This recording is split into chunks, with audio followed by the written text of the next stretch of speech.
The story of the hunter and the great race that devours the small. Once upon a time, in a certain place, there was a. One day, a hunter carried his gun into the deep forest and waited by the roadside for the wild boar to pass by. Until late in the evening, when the surroundings became dark, suddenly an earthworm the size of a clothesline pole crawled from somewhere. Wow! The hunter was still looking at the worm when he saw a frog. Giant, about the size of a mat, jumping up and swallowing the earthworm. Oh wow! The hunter looked up again. This time a giant python, with a body as big as a human arm, appeared. Presently, it crawled to swallow the frog. There are indeed many strange things in life. As soon as the hunter thought about that, a body as big as a small mountain came rushing out of nowhere to swallow the python. The hunter looked at the wild boar, held up his gun and thought, and quat, "This is good prey," and quat. But immediately, the hunter thought again, and quat. The earthworm was pounced by the frog.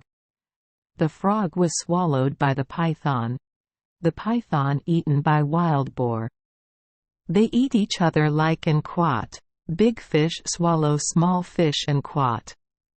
So if I shoot and kill a wild boar, I will definitely be eaten by something later. And quat. The hunter lowered his gun. At that time, a voice rang out from nowhere. "Good judge, shooter." Looking back, it was already morning. A few days later, the hunter carried the gun into the forest again. This time, to guard against strange animals in the forest, the hunter carefully inserted a special bullet engraved with a mantra. Then it was dark, and while the hunter was still waiting for the wild boar, he appeared in the mountain. "Hunter, is there any good prey?" the boggart said and opened his mouth wide. The boggart and number 39's voice was exactly the same as the one the hunter heard last time. The hunter thought to himself, and quat, "If I answer that I don and number 39 have any prey, the boggart will eat me." And quat. Immediately, the hunter pointed the gun at the boggart and number 39's mouth and fired a special bullet. The boggart let out an and quat, "Ouch!" and quat. Then, while spitting out a mouthful of blood, he ran away into the forest. The hunter followed the boggart and number 39's trail and discovered a huge cave. From the cave came a voice, "I and number 39 am about to die." When he was about to eat the guy, he was suddenly shot in the throat. It and number 39's impossible to live anymore. There was another boggart and number 39's voice, "Let me avenge you." Hearing that, the hunter quickly returned home, letting his wife and children hide. Left alone, the hunter went into the forest to ambush the boggart.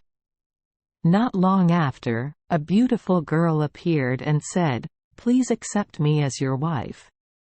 The hunter replied, "Is that so? That and number 39's very lucky. But if you want to be my wife, you must know your way around here. So can you go 3 times around the house?" Having said that, the hunter forced the girl to go around the house 3 times. In the 3rd round, the hunter aimed a special bullet at the girl. Looking back, the girl showed her true form as the boggart on the mountain. Thank you for joining us for today's fairy tale. We hope these stories bring joy and meaning to your day. If you love our channel, please hit the subscribe button so you won't miss any exciting tales. Wishing you a good night and sweet dreams. See you in the next story.